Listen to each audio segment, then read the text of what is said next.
박 의원님. 예. 이거 뭐 좀 국면 전환용이다, 네. 아니다, 네네. 그렇게 있습니다. 근데 충청권에서는 당연히 좋아하겠죠. 민주당으로서도 뭐 충청권은 원군이다라고 생각하고 이렇게 밀어붙이는 그런 측면이 있지 않을까요? 글쎄요. 근데 이렇게 제가 계속 말씀을 드리는데 정치적인 이득을 놓고 보면 오히려 자기 께 자기가 넘어가는 수도 있을 수 있어요. 그러니까 이런 국가적인 어떤 정책 그리고 되게 중요한 사안은요. 정권을 뛰어넘어서 고민을 해야 되고 그리고 사실은 여야를 뛰어넘어서 함께 머리를 맞대야 될 사안이라고 생각을 합니다. 그래서 좀 아쉬운 건 김태년 원내대표가 이걸 하실 때 저희들한테만 살짝살짝 알려주시지 말고 주호영 원내대표께도 미리 좀 말씀을 드려서 이렇게 좀 같이 논의를 풀어나가자 했었으면 참 좋았을 것을 이런 생각이 들고요. 모르죠 또 미리 사전에 다 이렇게 얘기할 거야라고 말씀을 했는데 주호영 원내대표가 그거 다 일절 무시하고 그 다음날 부동산 꼼수 아니냐 이렇게 비판하셨을 수도 있겠습니다. 그러나 지금 당장은 우리가 요 앞에 벌어져 있는 부동산 대책만 보고서 행정수도 이전이라고 하는 오래된 우리 국가적 숙제를 바라보고 논쟁이 벌어질 수 있을지 모르지만 조금 더 지나서요. 조금 가라앉고 나면 요 문제는 언젠가는 풀어야지 않겠습니까? 우리 국회에서 모든 국회의원들이 다 얘기합니다. 이구동성으로 몽땅 내려가든지 다시 원점 회귀하든지 이게 다 얘기하고 있는 사안입니다. 네. 김영태 의원님, 이석연 법제처장이었죠. 그분이 저번 2004년도에도 헌법소원 제기해가지고 위헌 결정을 받아냈는데 이번에 또 하겠다고 있습니다. 이번에 내면 어떻게 될 거라고 생각하십니까? 제가 뭐 평소에 후배지만 존경하는 박용진 의원의 이 방금 전 말씀에 대해서는 제가 심히 반박하지 않을 수가 없네요. 참 이 수도 이전 문제가 이 문제는 간단해요. 이게 왜 여기에서 나오죠? 노래 제목처럼? 이거는 뭐 그야말로 국면 전환이고. 자, 수학 문제, 수학 못하는 사람들 공통점이 뭔지 아세요? 공식대로 안 푸는 거예요. 지 맘대로 풀다가 틀려놓고 선생님 보고 선생님 문제 잘못했다고 하는 꼴이에요. 지금 이 부동산 문제를 경제로 풀어야지 이 수도 이전 같은 지금 정치로 풀려고 이런 꼼수 쓰다가 정말로 망하는 꼴 정말 당할 수밖에 없을 것이고요. 제가 꼭 드리고 싶은 말씀이 뭐냐면, 자, 이 수도 이전 문제 몇 년이 아니라 십몇 년 걸리겠죠. 그 중간에 있는 사람들은 어떻게 할 거예요? 다음에 당장 8월 달부터 전세 대란 나서 서민들 죽어나가는 거 어떻게 할 거예요? 9월 달부터 지금 이제 세금 폭탄 막 떨어져서 할 텐데 그 사람들 어떻게 할 거예요?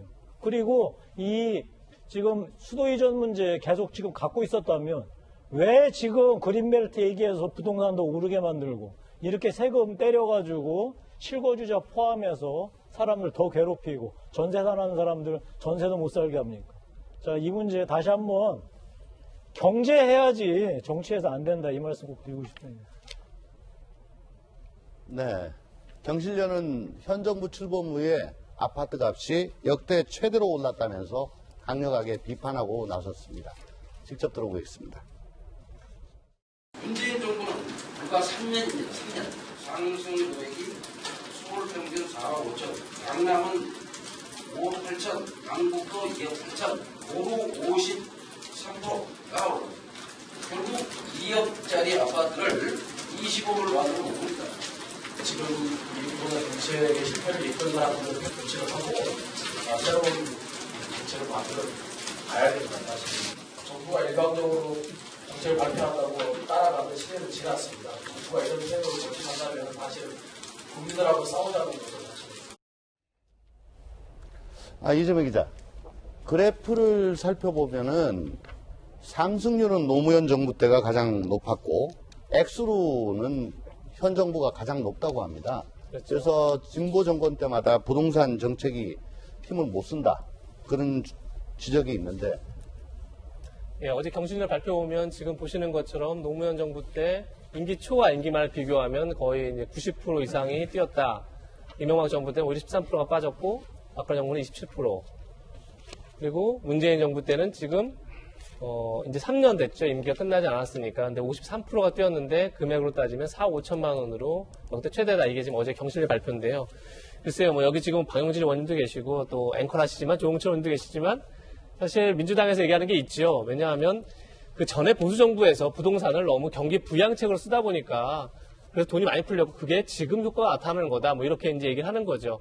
부동산 정책이라는 게 단기간에 뭐 한 번 정책을 냈다고 해서 바로 효과를 내는 게 아니기 때문에 뭐 이전 정부 때부터 이제 영향을 받고 있다. 뭐 이런 얘기가 충분히 하지만 그런데도 불구하고 왜 노무현 정부, 왜 문재인 정부에서 유독 아파트 값이 이렇게 폭등을 하느냐. 글쎄요, 제가 볼 때는 뭐 제가 경제 전문가는 아니지만 지금까지 이제 노무현 그리고 문재인 정부에서 주로 사용했던 부동산 정책이라는 게 이제 세금을 더 많이 물리고 종합부동산세를 도입해서 이제 세금을 많이 물리게 하고 반면에 이제 공급 대책을 없고 그러다 보니까 오히려 그 세금이 집값에 반영돼서 폭등하는 결과를 낳은 부분이 일정 정도 있어 보입니다, 분명히. 그래서 뭐 지금 이제 공급 대책 얘기가 한참 지금 되고 있죠. 이제 문재인 대통령도 문제의식을 갖고 있고 그래서 뭐 직접 본인이 태릉 골프장 얘기까지 할 정도로 이제 주택 부지를 어떻게 확보하고 어떻게 공급할 것이냐 이게 앞으로 뭐 다음 주에 발표될 거라 이런 이제 기사도 나오던데 조만간 나오겠지만 결국 이제 정책의 균형을 이루지 못했던 것 그리고 한편에서는 세금을 올리면 오히려 집값이 올라가는 그런 정책의 혼선을 바로잡지 못했던 것 이런 것들이 좀 이제 노무현 문재인 정부에서 집값이 많이 올랐던 원인이 아닐까 그렇게 생각됩니다. 제가 저 여당 국토위 간사이기 때문에 이 문제에 있어서 사실은 좀 당사자적인 그런 입장이 있는데 오늘 말씀 못 드리고 그냥 진행을 하려니까 좀 답답하기도 하고 또 역할도 좀 꼬이는 것 같은데 정말 하시죠, 그래도. 요거 하나는 있습니다. 예, 뭐 예. 하셔야 될 것 같아요. 아니, 국토위 간사가 부동산이 얘기하셔야지. 어떤 정책을 내놨다고 해서 그게 그냥 효과가 나오진 않아요. 방금 이재명 기자 말씀하셨다시피 고들장 효과라고 그렇죠. 해서 예. 그 냉골에다가 아무리 떼봐야 일정 온도 넘어가는데 시간이 걸려요. 막 떼도. 그리고 뜨거워 죽겠는데, 미지근하다 했는데 계속 떼면은 쩔쩔 끓어가지고 다 죽습니다. 그렇게 시차가 있다는 말씀만 일단 좀 드리고요. 정혁진 변호사님. 네네. 근데 사모펀드가 네네. 400억짜리 강남 아파트를 통째로 사들였다. 네. 이런 기사를 봤어요. 네. 이게 정부 규제를 피하기 위해서 꼼수 부린 거 아니냐. 뭐 이런 지적도 있습니다. 그래서 저도 이게 매매가가 410억이었다고 그러더라고요. 그래서 야, 이거 뭐 꼼수인가 그런 생각을 갖다가 했는데 곰곰이 사실관계를 좀 잘 따져보니까 46세대에 410억이니까 제가 봤을 때 평균 10억이 안 되고 한 9억 정도 한 가구당.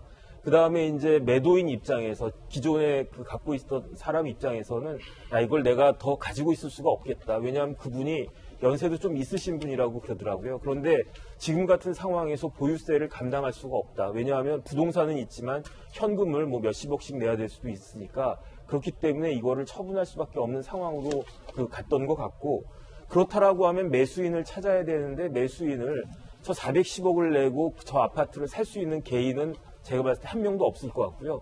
회사도 지금 같은 상황에서는 살 수 있는 사람이 없었기 때문에 그렇기 때문에 결국은 매수인은 펀드밖에 될 수가 없을 것 같은데 뭐가 문제냐면 그 펀드를 구성하고 있는 그 펀드에 투자하고 있는 사람이 어떤 몇몇의 개인이다 그러면 이 사람들이 투기를 갖다가 한 것이다라고 볼 수가 있을 텐데 알아보니까 이제 그 펀드에 투자한 사람들도 개인이 아니고 기관이다. 그래서 지금 어쨌든 지금 같은 상황에서 벌어진 하나의 그 현상이다라고 저는 판단이 됩니다. 네.